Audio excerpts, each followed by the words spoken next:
Akkaataa Feesbuuka paaswordii isaa dagattan aappii tokkollee osoo hin fayyadamin bilbiluma keessaniin itti argachuu dandeessan. Daqiiqaa muraasa keessatti akkamitti akka itti sirreeffachuu dandeessaniin isin barsiisa. Hordoftootaaf kabajamtoota Oromoon laayikii fi sheer sabiskiraayib hin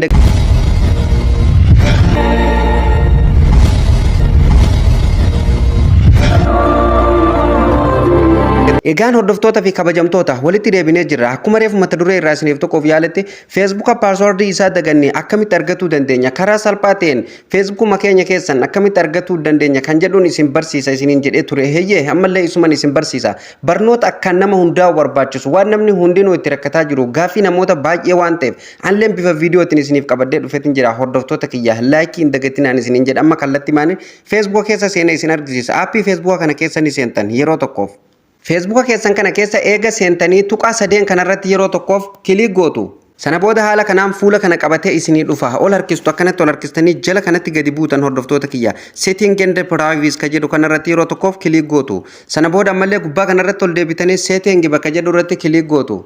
Sana booda hordoftoota kiyya haala kanaan fuula kana qabatee isinii dhufa. Hordoftoota kiyya asirratti wanti adda baasee isinitti himuu qabu akkuma beekamu Feesbuukni lakkoofsa yookaan iimeelumaan banamee jechuudha. Kanaafuu lakkoofsi sun yookaan iimeelli sun dirqama tokko keessaa jiraatu qaba jechuudha. Paaswordii dagattan argatuuf jechuudha karaa salphaan. Sababnis achirratti koodii isinii erga waan ta'eef yoo beekullee baattan lakkoofsumti sun banaa jiraannan ufiinuu irratti isiniif erga waan ta'eef hordoftoota kiyya. Eega kanatti inni isin fidee asirratti kun akkuma argitan paaswordii security ka jedhu kanarratti yeroo tokkoof kilik gootu. Sana booda hordoftoota kiyya haala kanaan fuula kana qabatee isinii dhufa. Akkuma beekamu Feesbuukni settingii isaa baay'ee jijjiire hordoftoota kiyya duraan akka kanaan namaaf hin fidu jechuudha. Eega inni akkanatti isinii fide hordoftoota kiyya gadi buutan jechuudha. Jala kanatti gadi buutanii kun asirratti change password bakka jedhu kanarratti yeroo tokkoof kilik gootu.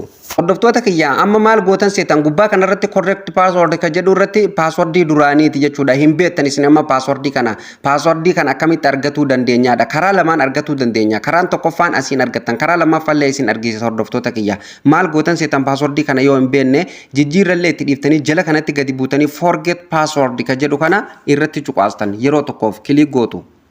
Sana booda hordoftoota kiyya haala kanaan fuula kana qabatee isinii dhufa. Waan Feesbuukni keessan banameen iimeelli irra jiraatus, lakkoofsi 2 3 irra jiraatus, 4 irra jiraatus, 1 irra jiraatus waan Feesbuukni keessan banameen guutummaan guututti control godhee akka kanaan keessatti isiniif fidaa jechuudha hordoftoota kiyya. Mee maal irratti koodii si erginaa siin jechaadha hordoftoota kiyya. Kun amma siif galaa miti. Amma fakkeenyaaf kun akkuma argitan hordoftoota kiyya amma kiyya waa baay'eetu irra jira jechuudha. WhatsApp irratti illee argachuu hin danda'a. Akkasumas lakkoofsan akkasumas iimeelan akkasumas two step verification qaba, security qaba, waa baay'eetu irra jira jechuudha. So kanumaafuu nu kana keessaa wanti isin barbaaddan lakkoofsa keessan dhuma isaa isin argisiiseeti akkasumas iimeela keessanillee dhuma isaa isin argisiisee iimeela kana bilbila kee keessaa ni qabdaa jedhee si gaafata hordoftoota kiyya isin check gootan jechuudha. Lakkoofsi kun kan keeti yoo lakkoofsi asirraa qabdan kun keessan ta'e kabanaa jiraatu ta'e isiniif galeemi lakkoofsi kun yoo isin jalaa cufamuu baate lakkoofsuma kanarratti cuqaastu jechuudha. Yoo lakkoofsi kun cufatee iimeelli kun bilbila keessan irra jiraate amma fakkeenyaaf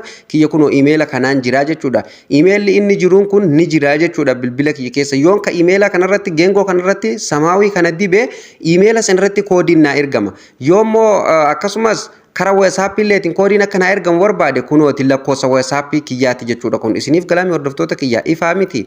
Kanaafuu ani amma mee fakkeenyaaf paaswordii hin beeku haa jedhu iimeela Feesbuuk kiyya kana paaswordii isaa hin beeku haa jedhu hordoftoota. Kanaafuu maal godha asuma irratti hin cuqaasa lakkoofsa kanarratti hin cuqaasa. Amma fakkeenyaaf lakkoofsi kun kiyya amma isiniif galeemi keessanillee dirqama Feesbuukni keessan iimeelli akkuma beekamu bilbiluma keessan irra jira. Yoo lakkoofsi illee isin jalaa cufate yoo lakkoofsi sun cufate immoo lakkoofsa isinirraa gubate haaraa akkamitti akka irratti guuttatan viidiyoo biraatiin isiniif deebi'a hordoftoota kiyya. Maaliif viidiyoon amma nutti dheerata waan ta'eef hordoftoota kiyya isiniif galaa miti. Kanaafuu amma asirratti maal godha iimeela keessan irratti cuqaastu yoo lakkoofsi isin jalaa cufate kunooti iimeelli jechuudha. Iimeela kanarratti akka koodiin isiniif ergamu gootanii jechuudha. Filannoon keessan anama siimii kanarratti akka koodiin naaf ergamuun godhaa jechuudha. Sana booda maal gootan hordoftoota kiyya eega kanatti samaawii geengoo keessatti dibdanii gadi buutanii koontiiniyuu gootu. Koontiiniyuun jaana nama.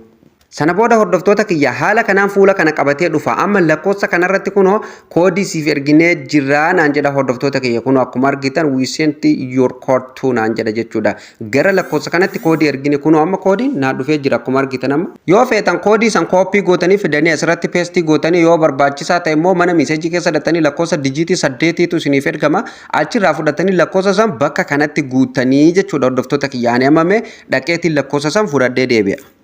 Amma Facebook kiyya keessatti deebi'een jira hordoftoota kiyya bakka kanarratti gadi qabdaniituma yoo kooppii gootanii fiddan haala kanaan yeroo isin asirratti gadi quba keessanii sakandii takka gadi qabdan peestii isiniif tahaa jechuudha hordoftoota kiyya lakkoofsa san guutummaan guututtu asii fudhatuu dandeessan jechuudha mee amma peestiin godhaa hordoftoota kiyya. Sana booda haala kanaan fuula kana qabatee isiniif dhufa hordoftoota kiyya kun akkuma argitan create new password jedha password haaraa create godhiin jedha hordoftoota kiyya kanaafuu asirratti gadi buunee enter new password bakka jedhu kanarratti maal guunta password haaraa kan hin daganne strong password itti guuttatamma asirratti isiniif galaami sirriitti hordoftoota kiyya barumsa kan nama hundaa'u barbaachisu jechuudha barumsi kun steepii baay'ee salphaadha hordoftoota kiyya sirriitti hordofaan isiniin jedha amma asirratti password hin daganne tokko itti guutuu jechuudha mi'a nama password tokko itti guuteen isinitti deebi'a.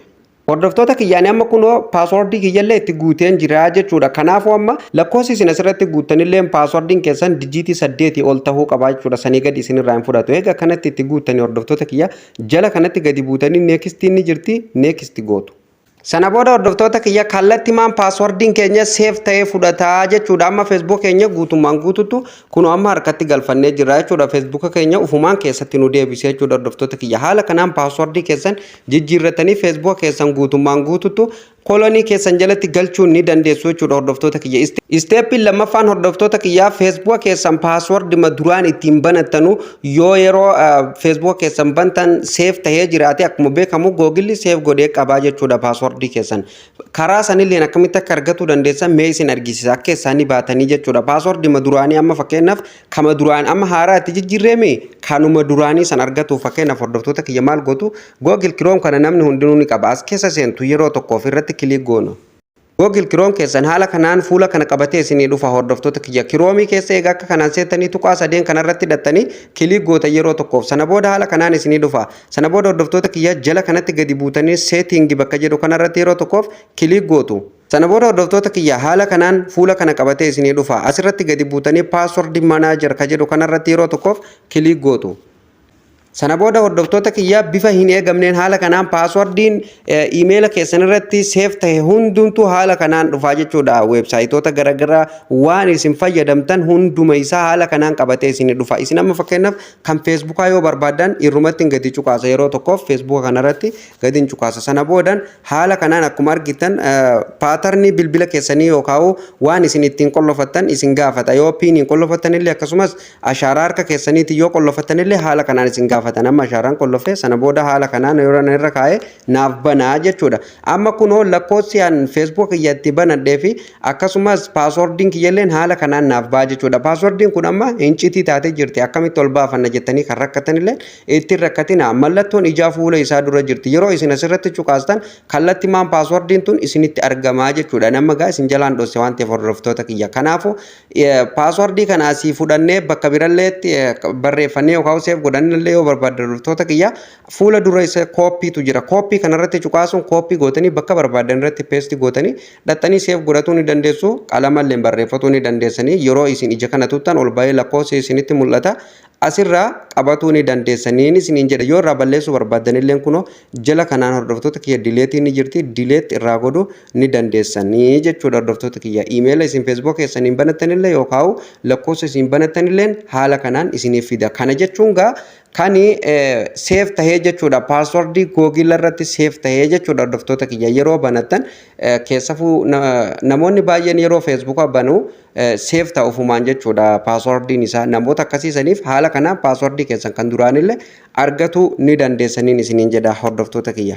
Egaan hordoftoota fi kabajamtoota baroomsa irraa kana fakkaata akka isin gammachiisuu fi akka waan raawwattan abdiin qaba. Maarree isinillee viidiyoo kana ilaaltanii eegatu murtanii. Chaanaala dinqii fi barsiisaa keessan kana jajjabeessuuf chaanaala kana subscribe godha. Warreen subscribe gootan obboleeyyan baay'ee naaf galatoomaan isiniin jedha. Dhugaa rabbii baay'een isin galatoofadha jecha isiniif hin qabu. Akkasumas viidiyoon dabalata akka isin bira ga'uuf mallattoon notifiikeeshinii tanarra kaa'uu hin dagatinaan isin jedha. Viidiyoon kunilleen akka namoota baay'ee bira ga'uuf please like tuquu hin dagatinaa. Akkasumas hiriyoota keessaniif share godhaa yaadaa fi komii qabdanillee komentii jalatti bakka isiniif hin galle nuuf barreessaa isiniin jedha. Warreen hangammatti baroomsi keenya isin jala darballeen hordoftoota kiyya mata duree viidiyoo jedhu irra kanarra cuqaasuudhaan viidiyoo barnoota baay'ee tokko keessa jira waan barbaadan asillee sirreeffatuu hin dagatinaan isiniin jedha hordoftoota kiyya. Baroomsi narraaf qabadda asumarratti kan raawwatu ta'a. Baroomsa yeroo itti aanutiin amma walitti deebinutti turtii gaarii qabaadha.